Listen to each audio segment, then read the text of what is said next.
What's going on, guys? This is Victor here from SustainableSixPack.com, and we're going to talk about maintaining the integrity of your metabolism today, because that is the other part of the fat loss equation. Most people talk about calorie manipulation, either restricting it or adjusting your macros, all about the content and the amount of the food. And that is only one step of the equation. That's what you're bringing in. That's how much you're taking in.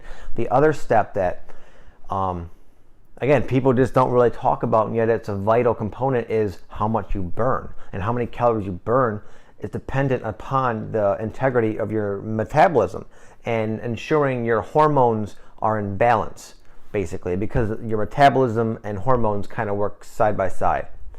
So today I'm going to talk about 3 things that help your metabolism that most people do who are trying to get fit, and then 3 things that a lot of people do anyway that actually negatively impact your metabolic speed. Okay, so we'll start with the good things. One of the best things you can do for your metabolism is to improve at your strength train. Build up lean, dense, functional muscle mass through heavy weightlifting and other strenuous forms of exercise.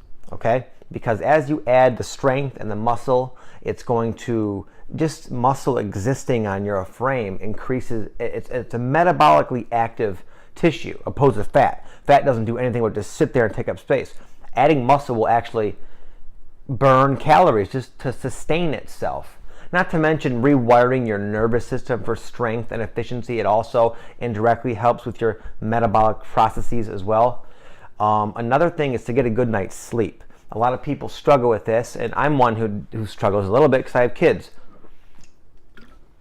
But some things I do to get the most out of my sleep, basically, is I try to go to bed around the same time every day, and that allows my body to become conditioned to become sleepy at a certain point. Okay, I also will sometimes take a supplement called ZMA. It's like a zinc, magnesium, and aspartate, which is like a B vitamin, and there's like a unique combination of making all those work together, and that kind of helps promote restful sleep. And lastly, you can use something called melatonin. Melatonin is basically what your brain produces naturally when it gets dark, when your eyes are limited or restricted of its light source. Your brain will produce melatonin, which causes you to feel sleepy. But you can take a supplement which puts that into your body, which will kind of help you set your circadian rhythm, or your circadian rhythm is just basically your sleep patterns. So perhaps you have a goal of waking or going to bed like an hour later. Well, an hour later or an hour earlier, whenever, take that melatonin for like a week, and that'll kind of get you sleepy at that time, so you can become conditioned to fall asleep at that same time. Okay, lastly, we're going to talk about de-stressing, finding a way to release stress. People in this day and age carry so much stress, and it's reinforced because everyone does it. It's a normal thing, and yet we're seeing ridiculous cancer rates and disease rates and all these massive problems that are stemming directly from stress. A lot of them. So don't be like everybody else. Fucking find a way to deal with your shit, because that stress is gonna kill you. That stress is gonna keep you fat. That stress is gonna manifest in like fucked up diseases as you get older. Okay, it's going to make you unhappy. It's going to make you like push away things that are trying to get into your life that are good, like the hot chick or the good job. If you're all stressed off, you're giving off this fucked up vibe, and your life is going to reflect that fucked upness. You gotta clear your side of the fence. You gotta like take inventory of your bullshit and de-stress. There's a lot of ways to do that. There's not one way. I like to do yoga. I like to meditate. I like to do just take a few moments and do some self-introspection, which is just kind of like letting myself think freely and kind of having the intention of discovering anything that's out of alignment in my consciousness or in my body, anything I'm holding on to. When I allow myself the time to kind of just sit there without any other external stimulation, I can oftentimes get into a state where I can become aware of that shit, and I could let it go. So you do what works for you. Maybe you like painting. Maybe you like going for a walk. It's all good. Okay, those are good things to do. Those will keep your metabolism revving very quickly so that you can burn fat most effectively. So if you don't take these things into consideration, you'll never be one to get down to like a low body fat percentage. You won't. Your body won't let it happen. Okay. So some things that actually fuck up your metabolism, that a lot, it's funny because A lot of people don't do what I just said. And then the things I'm about to tell you, a lot of people do, thinking it's going to help them, but really it's hurting them. And one of the main ones I see is overtraining with the cardio. There's nothing wrong with cardio. It's one method of influencing the energetic balance, calories in versus calories out. If you cardio equals burning calories, therefore it's affecting that equation basically. But when you do too much, you affect your metabolism. So though you're burning off calories in your cardiovascular activity, you're also slowing down your metabolic rate. And when when this happens, it means your body is going through like an overabundance of stress. So it's going to fuck up your hormones, which is going to make your metabolism slow down even further. And it becomes this vicious cycle. So you really have to monitor how much cardio you're doing. I don't do any. All I personally do is go for walks once in a while with my dog and my wife. We'll walk a few miles. We'll walk up to the local Starbucks on an empty stomach. Excellent for burning fat, excellent for burning calories. Actually promotes healing of your body opposed to like the high intensity interval training, which is so popular nowadays.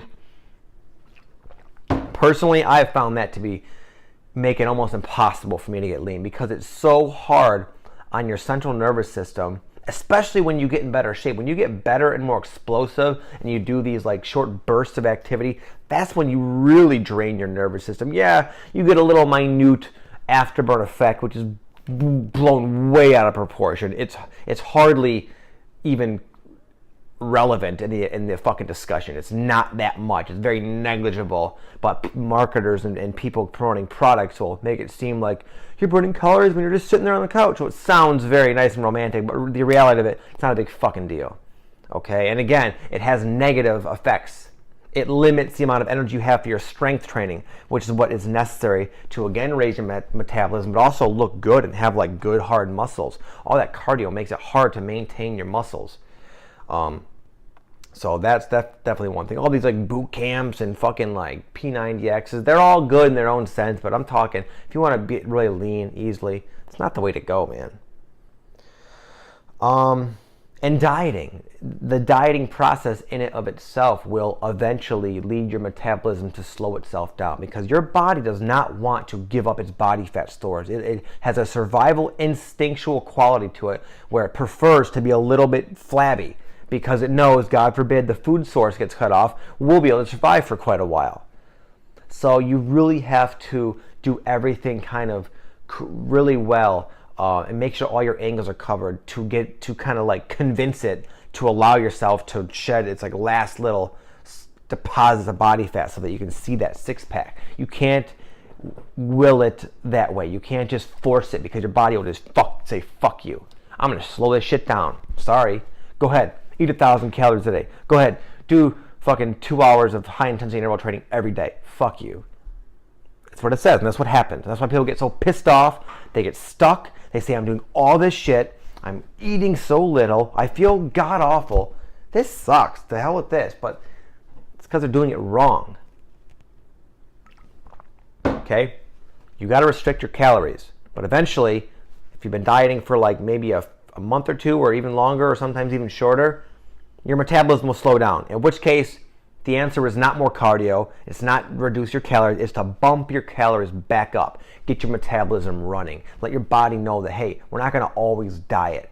And you will see when you shift your calories up a little bit, when you get to that point, your body's going to feel amazing. You will feel hungrier and anabolic. You'll start getting horny. Your skin will look better. Everything will improve dramatically. You have to do these little undieting periods where you come out of it for like a week.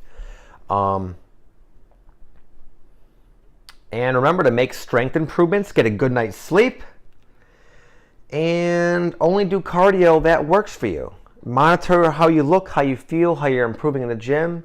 If you're starting to have problems, then cut down on your cardio. Eat a little bit less. Eating less as a means of balancing out the caloric equation is less stressful on your body than like this high intensity fucking pounding on the pavement. Okay? Use your energy wisely. That, to me, is a fucking inefficient usage of my time. Why would I go out there and suffer through these intense workouts just to make it harder on myself to lose fat when I could just eat less? That gives me time. This takes away time and shitloads of energy. I used to do these like intense workouts and they'd take me maybe 20 minutes. I'd be sweating balls. I'd be fucking like spent all day. It would fuck me up. Where I could eat 300 calories less and feel awesome and have all this extra time, and it won't dip into my energy hardly at all. So don't neglect your metabolic integrity, guys. I talk all about this in my courses where I help people get really lean really easily and then maintain it without this fucking bullshit that I was just talking about. Not that much time is involved. A few strength workouts a week, manipulating the variables with your calories, eating fun foods and healthy foods in the right amounts. It's that easy, guys. My clients get down to 7 to 8% body fat easily because they follow this down-to-earth and pragmatic modern protocol of fat loss. Not this outdated, unnecessary dogma bullshit that is circulating around the fitness industry just to kind of perpetuate these short-term products which will eventually string people out, leading them into even more and more body fat. Okay? Step away from the norm. Do something different. Okay? So if you want to hear about my philosophy and how my clients are getting down to 7 and 8% body fat really easily and still eating epic meals and on the weekend drinking alcohol, enjoying themselves socially, then leave a comment below and I will get in touch with you, okay? I hope you enjoyed the video. Peace.